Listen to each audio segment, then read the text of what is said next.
Hey guys, it's Luke here, and just wanted to give you guys a quick update on everything that's been going on with Ghost Tapes 3 so far.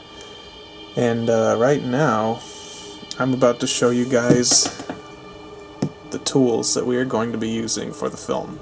Everything is ordered, it's finally here, and I got a bigger case to put it all in. And so let's open it up and see what's inside.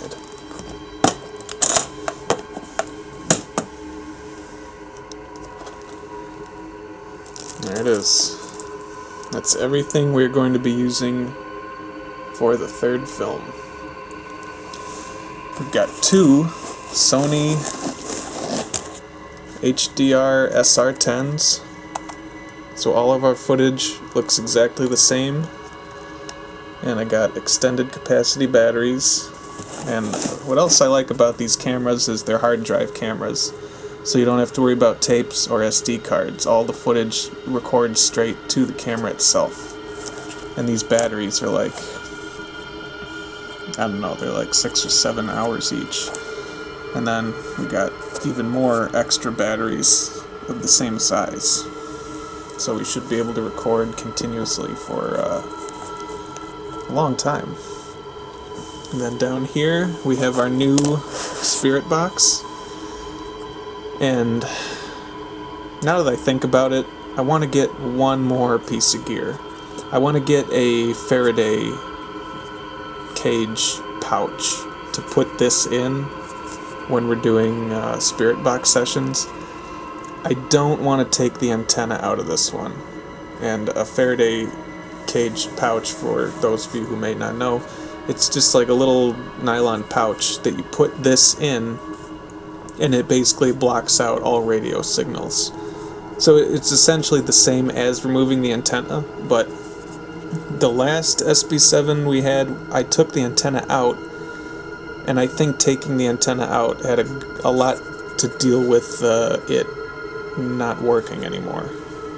I don't know, I just think something about opening it up, prying it open, pulling things out made it break and it's not work as well as it should, which is why we had to buy a second one. So this time I'm just going to get the pouch, and that should work. And then we got our Mel meter. I still haven't gotten around to testing it yet, but maybe I'll do another video on that soon.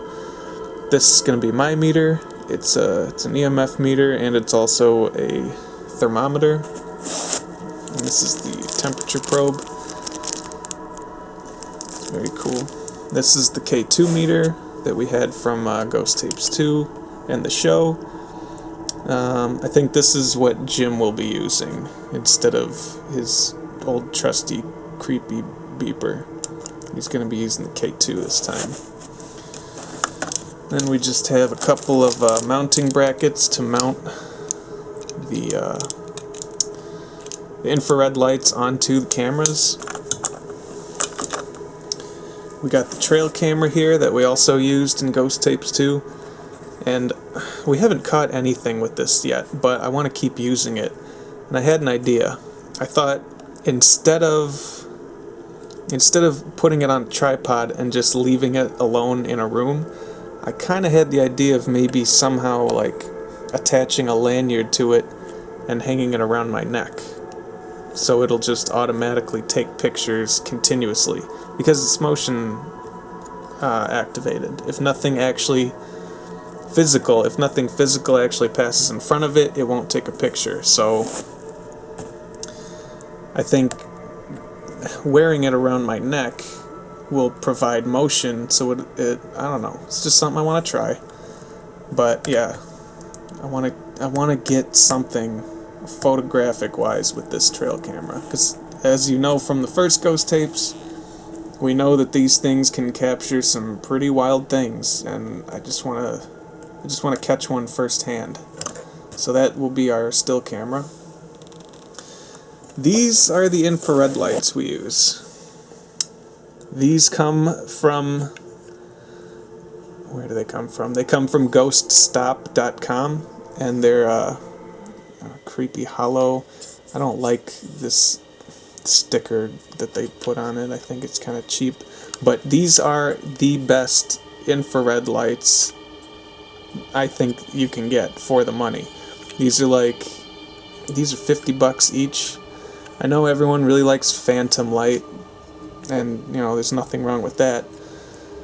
But I think they're a little pricey, and they're really big and kind of not very conducive to space.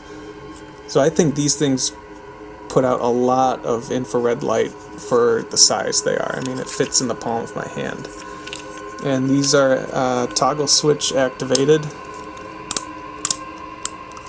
and they run on a 9-volt battery. One 9-volt. I don't know what the phantom lights run off of, so I couldn't speak for them, but I love these things so much that I had one for myself for most of Ghost Tapes. So I just bought a second one for Jim's camera, because again, I want everything to look the same, so we have the same lights and everything. And now comes this thing. This is the most anticipated tool. I can't wait to try out. This basically is a trigger box that is it's been created to replace the flashlight method or trick. I call it a trick because I don't believe in the flashlight thing. The flashlight thing is where you loosen the bulb on a flashlight enough so that it won't, work, and then you ask questions, and if it lights up and blah blah blah. I don't know. I don't think that's evidence. This is made to replace that.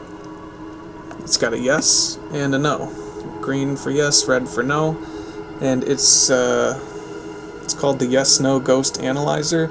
Basically, how it works is there are two different EMF triggers in this box. One is on the left side that has its own 9-volt battery compartment, and then a second EMF trigger for the right side for the no, and it also has its own 9-volt battery compartment. So this is basically like two EMF meters split in the middle. There's one on this side and there's one on this side, and they're completely separate from each other. And yeah, each side even has its own on and off switch. It's like on for the yes side, and then you gotta turn around and turn it on for the no side. So this takes a lot of this takes a lot of the guessing and the mystery out of the flashlight method, because you'll notice that we never use the flashlight method because like I said, I don't think it works. I don't think it's scientific enough. Not that this is going to be any more scientific, but I don't know, something about this I'm just dying to try out. It's also cool that it looks like the trap from Ghostbusters, I gotta say. And this Yes/No Analyzer comes to us from Catch a Ghost Paranormal Equipment. Now, when I ordered this, it took a long time for it to get to me, but only because right when I put my order in on their website, I guess something happened. Their website was down for a while, and my order kind of slipped through the crack. But whatever, I have it here now, so... Oh yeah, because it powers on EMF, you gotta keep it away from things that give off EMF. And this is really cool. They even give you a list of yes and no in other languages, in case you might be dealing with spirits that don't speak English.